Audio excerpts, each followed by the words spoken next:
In order to shorten the cars, we had to develop this system of rails that we put pieces of angle iron on the ground, and we built this trolley system. We have two trolleys here, one attached to the front of the car, one attached to the back, and then once we cut the car, we could slide it apart, pull it back together, have perfect alignment. We built a set of angle iron tracks, and then what we do is we drill holes in the ground, and we put inserts in to insert bolts into. We've welded tabs onto the end of the angle iron onto the side of it, and then we line the tab up with the hole in the floor, which we mark in yellow paint so we can spot it quick, and then we just simply put the bolts down in, tighten them down with a wrench. That'll anchor the track on both ends, and then we anchor the next track down on both ends, and then we set our dolly on. That sets our distance exactly the same. So once the two tracks are bolted to the floor nice and solid, we put the dollies on and took them for a little test drive. Then we took the trolley and fabricated a couple of pieces of roll bar tubing that extends from the trolley to the chassis. Okay, so once the dolly's on the track, we slide it underneath the truck, we jack the truck up, and then we measure the distance from the top of the dolly to the base of the truck frame, because we're going to put little extension tubes up there, like 2-inch roll bar tubing. We're going to weld them to the top of the trolley, then tack weld them to the frame of the truck. You don't want to weld them too solid because you'll have a heck of a time getting them off. Then we put jacks underneath the truck as we jack it up. Make sure the jacks are the same height, of course, otherwise your truck's going to be leaning. Lower it down onto the jacks. We put the jacks under the axle of the truck, and then slide the dolly under it. You may have to lift it up and finagle it around, but once you get it underneath the chassis, you can measure and extend the four corners up to the frame. We cut, like I say, 2-inch 120 wall tubing for this. You can use thicker wall if you want. And then we simply MIG weld it to the chassis, to the frame, and constantly measure. Check one tube from one side to the other. If they're a different length, you've done something wrong. Start over, find out what's wrong. The truck is leaning, the trolley's wrong, something's wrong. So don't go any further till you level it. We use a cutoff saw, of course, for the tubing, and we wear the appropriate headgear, face shield, gloves, all that kind of stuff. Tow mater number 1 and number 2 were slightly different on the frame. One was a crew cab, one wasn't. So we had a dog leg in the frame, so we had to account for that. So when you bring the back of the frame to the front of the frame, the back section was going to be a lot higher, so we had to put a jog in it, which was simple. We put a vertical plate and did some stuff you'll see in a little bit. We took a plasma cutter to cut the frame. It's the quickest, easiest way, but you could do it with a Sawzall. You could do it, you could gnaw through it if you wanted to, I guess. But plasma cutter kind of makes short work out of it, and they're pretty affordable. Be careful on that last cut because you got a big section of frame that's going to land on your foot.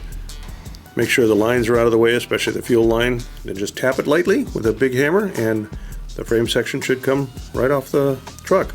Now we've got two sections of the truck that are sitting on dollies that are perfectly aligned, except, about 60 inches apart. We grind the edges, clean them all up, so that we could weld them. Slid the two parts together, and you see the misalignment on the frame. That's to be expected, because again, the back part was higher than the front. We took our plasma cam, and at this point, this is something we used to have to do by hand, and still do, but this is kind of a mass production way. Once we draw the thing up in a DXF or on the plasma cam drawing program, we can make multiples of the same part, any kind of gussets, and we sometimes make 10, 15, 20 parts, put them aside if it's something we're going to use a lot. Then we just simply MIG weld a vertical piece of metal to hold the two frame pieces together. And these are going to be accepting quarter gussets. We'll take a piece of square tubing, cut it diagonally, making corner gussets that'll go on top and on bottom to reinforce the frame. Otherwise, that would be a weak spot on the frame. Doing some last minute trimming on the cab. We go up to the floorboard. We had to narrow the floorboard. There wasn't anything on this truck we didn't cut, weld, or bang with a hammer. So we're about there. We knocked the chassis loose. We burned all the welds loose, knocked the trolley system loose, grabbed a forklift, which you may not have. You could do the same thing with jacks. Lifted up the truck and pulled the chassis out from underneath it. Now the truck doesn't have an engine, as you notice. If it did, we wouldn't be doing that because it would be a little more dangerous. Now the fun part. The axle was too wide, the track, so we had to narrow it. So we pulled the axle, had live axles, pulled the axles out of the end of the axle housing. Then we cut the housing down. We took 6 inches out of each side, brought the ends back in and welded them back together. We cut the axle shafts and shortened those the same amount, put it back together, and now we had a dually.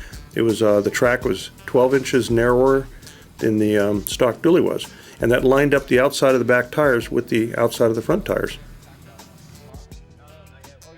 Then we made the back part of the bed out of metal. Decided to do a kind of a composite thing here. We did the back bed out of metal, the front part out of plastic. The reason being the back was pretty much flat. We're used to working in metal, so it was easy.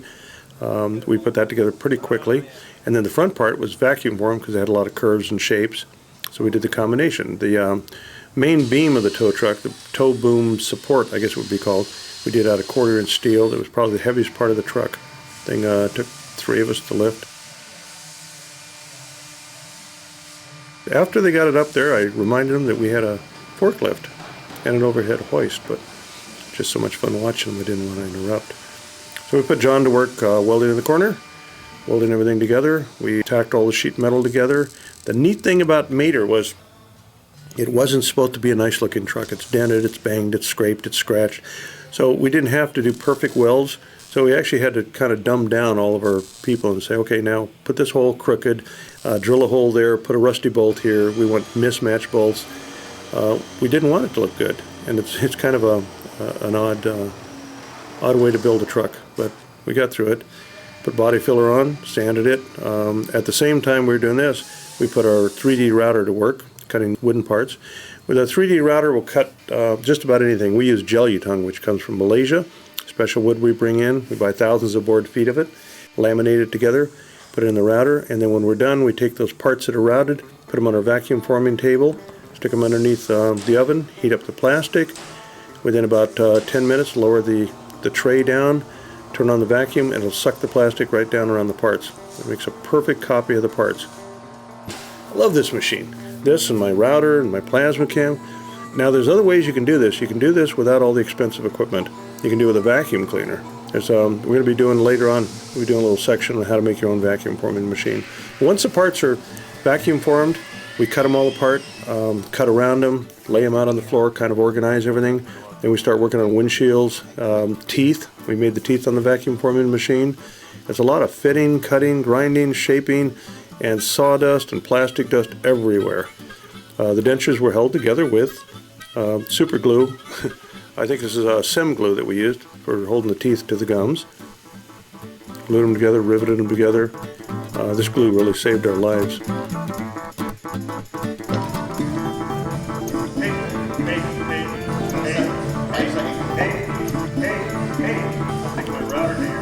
We made the pulleys on a vacuum form. We used composites of plastic, wood, metal. I mean, there's no limit to what materials we use. We use different materials in different places. The boom was made of steel and plastic. Funny part on the tires was when we got the truck, it had old, worn out, clunky looking tires.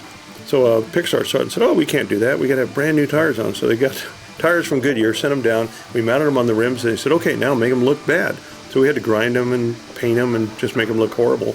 We had to make them look like the tires we took off the truck when we bought the truck, but that's Hollywood. Okay, Mater's pretty much together. The boom, back of the bed's all done. We'll be working on the cab in the next episode.